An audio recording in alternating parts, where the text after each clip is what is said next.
নিয়ন্ত্রণ হারিয়ে উল্টে গেল বেগুন বোঝাই পিকআপ ভ্যান। এই দুর্ঘটনায় আহত হয়েছেন দুজন। বৃহস্পতিবার রাতে ফালাকাটা ব্লকের তাসাটি ফুটবল মাঠ সংলগ্ন এলাকায় এই পথ দুর্ঘটনাটি ঘটে। স্থানীয় সূত্রে জানা গিয়েছে বেগুন বোঝাই গাড়িতে ছিল দুজন।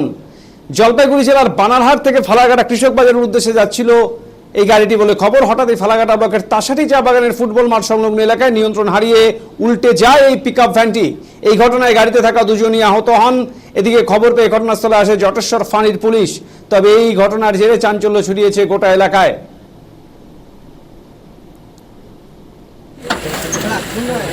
और लगा जाए 5 गो मुरली और 4 बजे ऊपर से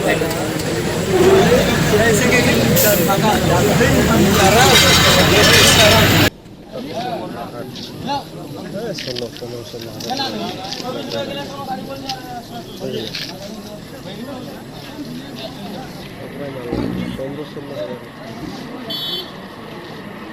এখন লাগা ভিডিও